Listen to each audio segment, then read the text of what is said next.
Belajar bergerak berbagi untuk negeri, guru penggerak majukan pendidikan.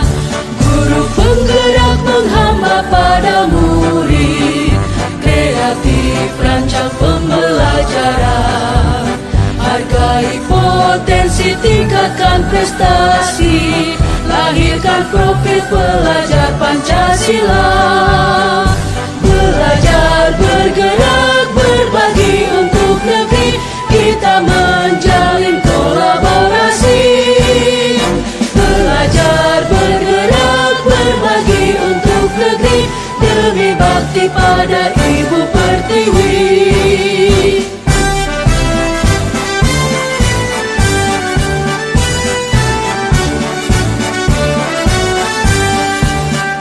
Bulatkan tekad, kuatkan hati, negeri ini memanggilmu kawan. Belajar bergerak berbagi untuk negeri, guru penggerak majukan pendidikan. Guru penggerak menghamba pada murid, kreatif rancang pembelajaran. Hargai potensi, tingkatkan prestasi, lahirkan profil pelajar Pancasila.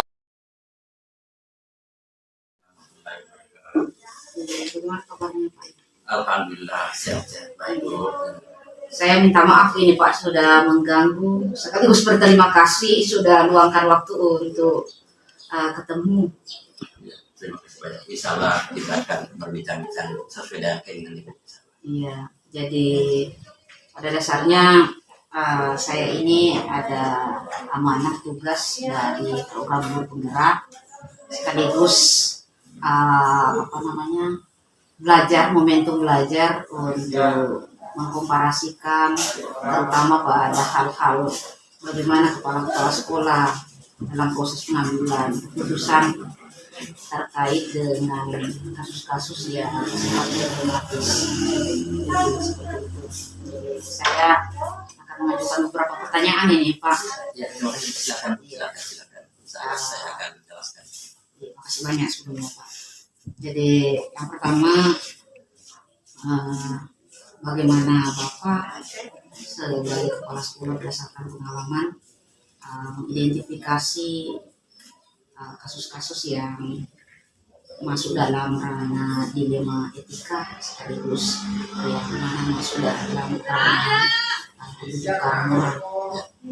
Terima kasih pertanyaan yang bagus, dan ini memang yang sering terjadi di sekolah, membedakan mana satu dilema etika dan pendidikan moral. Dan kalau saya amati selama ini, kalau pendidikan moral tidak terlalu sulit Bu.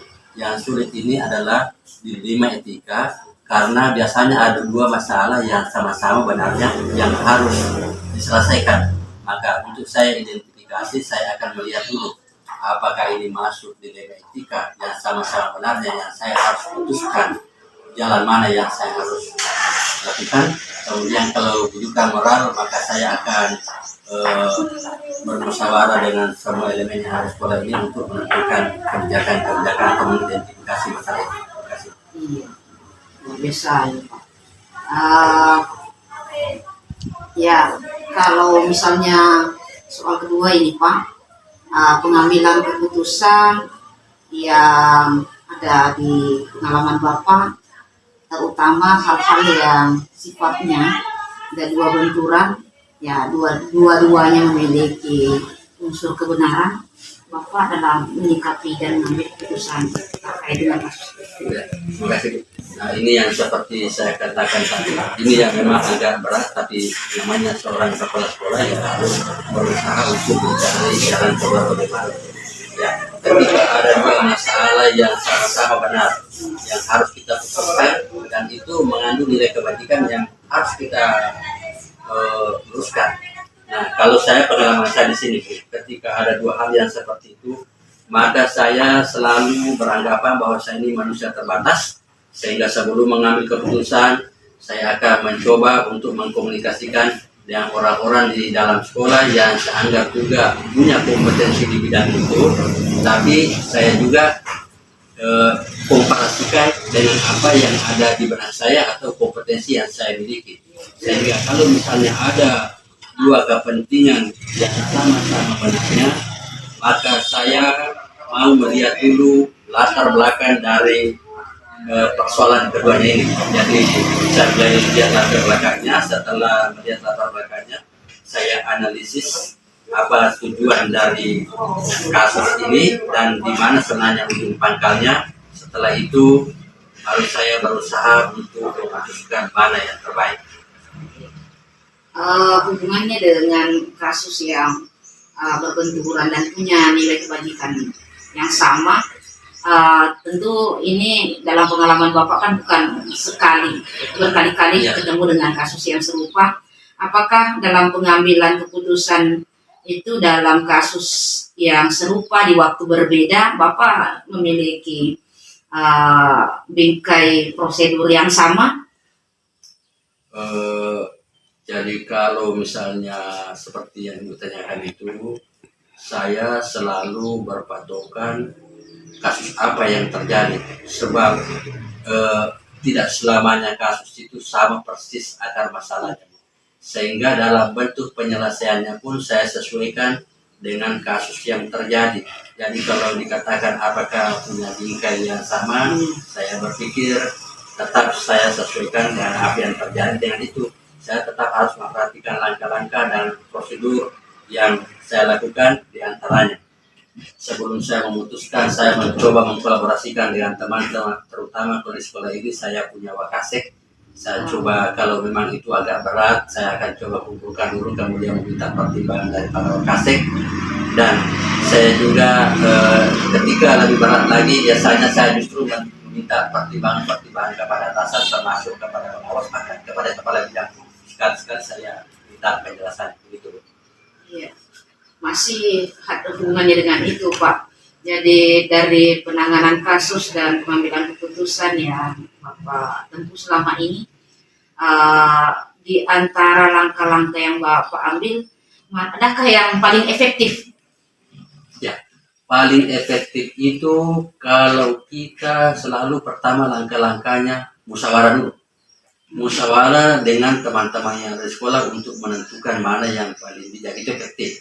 Sebab manakala salah melangkah dan salah mengambil keputusan pada saat itu, maka yakinlah dalam sekolah itu kepala sekolah menjadi presiden buruk bagi kepala sekolah, dan keputusan-keputusan berikutnya agak susah untuk maksud saya dilaksanakan karena ada presiden buruk sebelumnya. Maka langkah-langkahnya itu tadi, Bu. Saya berusaha tetap menjalankan misalnya meminta pendapat dari teman-teman yang saya anggap punya kompetensi di bidang itu. Kemudian saya ini orangnya selalu minta petunjuk kepada atasan saya, karena atasan saya ada pengawas. Bahkan saya langsung ke korir, bahkan kepala dinas, kepala bidang pun saya biasa komunikasikan itu. Iya. Kalau di sisi terbaliknya, Pak, itu tadi hal yang paling efektif yang Bapak rasakan selama ini. Nah, kalau yang paling menantang bagi Bapak berdasarkan beberapa kasus yang sudah lewat? Ini yang sangat menantang itu ketika kita berhadapan dengan persoalan-persoalan yang menyangkut etika, yang jika misalnya kita putuskan misalnya sesuatu, ada dua di sana paradigma yang bertentangan. Jadi misalnya kita mau berbuat adil, sementara kita juga masih punya rasa kasih sayang, sehingga disinilah dibutuhkan tantangan seorang pimpinan bagaimana bisa menyelesaikan masalah ini. Adilnya tidak hilang, kemudian rasa kasihan tetap harus ada. Jadi kita harus berjalan di tengah sehingga semua pihak kita ajak bagaimana rasa adil satu dan yang lainnya bisa tetap muncul, tidak menyalahi keadilan itu sendiri, tapi tetap juga memperhatikan bagaimana rasa kasih sayang terhadap sesama itu tetap harus jalan. Tentu berat, Pak. Ya, memang berat, Bu, tapi sudah itulah pimpinan harus berani mengambil satu keputusan, dan yang penting sekali adalah bagaimana kita mempertimbangkan keputusan itu sebelum kita keluarkan keputusan itu. Berikutnya ini, Pak, karena secara umum kan pimpinan itu memiliki kecenderungan mengelola kasus-kasus dilematis begini dalam dua opsi. Ada misalnya pimpinan yang kecenderungannya memang dalam menjadwalkan secara berkala. Nah, ada juga yang tidak, nanti ada kasus baru ada evaluasi dan lain sebagainya. Kalau Bapak sendiri? Kalau menjadwalkan secara berkala tidak juga seperti itu. Cuma ketika ada kasus, maka saya harus jadwalkan bahwa kasus itu harus selesai 2 hari. Jadi atau 2 hari misalnya, atau 3 hari. Jadi secara resmi setiap kasus tidak terjadwal karena saya tidak tahu kapan kasus itu terjadi.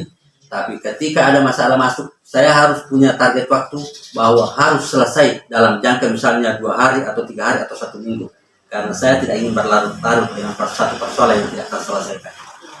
Jadi targetnya begitu Pak. Ya, Pokoknya ada kasus harus target jadwalkan harus 2 hari atau 3 hari selesai. Ya, nggak boleh Ya. lama-lamakan. Ya. Berikutnya ini Pak, dari pengalaman Bapak, adakah faktor yang paling dominan menurut Bapak atau seseorang yang selama ini memberi pengaruh paling besar dalam pengambilan keputusan Bapak terkait dengan penanganan kasus-kasus dilematis? Ya. Kalau lebih khusus untuk seseorang, saya tidak seperti itu, Bu. Tapi saya justru memang melibatkan semua orang dalam pengambilan keputusan. Saya berikan contoh tadi, kalau misalnya ada masalah atau dilema yang harus saya putuskan, maka kadang-kadang saya butuh teman-teman di sini yang saya sudah bisa analisis bahwa kompetensinya mampu untuk memutuskan masalah ini. Itulah yang saya undang untuk saya mintakan pendapatnya sekaligus mendukung saya dalam keputusan itu. Jadi kalau dikatakan ada orang, ya jelas Bu, karena itu memang faktor-faktor yang sangat menentukan dalam pengambilan keputusan dalam satu organisasi. Tidak harus kepala sekolah otoriter. Iya, tapi tidak orang secara permanen begitu. Tidak Bu, Ya. karena kita setiap orang punya kompetensi yang berbeda, sehingga bisa saja kasus yang berbeda kita punya lain-lain kompetensi, sehingga kita bisa menggunakan atau mengundang semua orang pada kasus yang berbeda. Setiap kasus beda orang. Jadi kalau misalnya Ibu katakan harus permanen orangnya, itu saya tidak lakukan karena saya berpikir setiap orang punya kekurangan. Karena biasa ada pemimpin yang gitu, kalau punya kecenderungan berguru dengan orang tertentu gitu, sangat mempengaruhi keputusan-keputusan. Saya kalau berguru kepada semua orang, bukan pada orang tertentu, karena saya yakini bahwa setiap orang punya kelebihan kompetensi yang berbeda, sehingga semua orang saya bisa belajar dari. Terakhir ini Pak, dari pengalaman penanganan kasus-kasus dilema, adakah pelajaran yang bisa dibagi ke saya, dan insya Allah akan kita bagi kepada yang lain juga sebagai pelajaran hidup begitu? Ya, jadi terus terang dalam mengambil suatu keputusan seorang pemimpin itu kadang-kadang memang menjadi dilema. Di satu sisi kita sebenarnya mau menjalankan aturan sesuai dengan aturannya, jadi rule harus kita jalankan. Di satu sisi kita juga harus punya kebijakan untuk menyelamatkan orang banyak, karena di situ ada kebajikan universal yang bisa berlaku di sekolah itu yang harus kita taati. Maka suatu saat nanti ketika kita menjadi pimpinan, yang perlu diperhatikan dalam mengambil keputusan itu bagaimana kita tidak melanggar atau tetap berada pada aturan yang ada, tetapi juga tetap memperhatikan kepentingan teman dan semua stakeholder yang ada di sekolah kita. Jadi kita sinkronkan antara aturan dan kepentingan sehingga nantinya kita bisa titik temu, sehingga nanti tidak akan terjadi pelanggaran. Sebab pelanggaran itu tidak bisa, aturan itu tidak bisa dilanggar Bu. Sekali lagi dalam menjalankan satu organisasi apalagi sekolah, kita tidak boleh melanggar aturan, karena yang berbenturan itu biasanya persoalan dana dan lain sebagainya. Tapi kalau kita terbuka dan menjelaskan bahwa arahnya ke sini, ini aturannya, saya berpikir itu jauh lebih baik dan insya Allah tidak ada yang komplain dan aman. Makasih banyak sudah ini Pak atas waktu dan pencerahannya. Semoga ini jadi tambahan referensi bagi saya yang sangat mungkin saja begitu ke depannya akan di posisi Bapak begitu. Ya, Ya, mudah-mudahan 2000 jauh lebih bagus dari saya ketika nanti menjadi kepala sekolah dan bisa lebih baik dalam mengambil keputusan sehingga tidak terjadi presiden buruk. Iya, makasih banyak Pak. Terima kasih. Iya. Saya pamit ini Pak. Ya. Assalamualaikum warahmatullahi wabarakatuh. Waalaikumsalam warahmatullahi wabarakatuh. Terima kasih.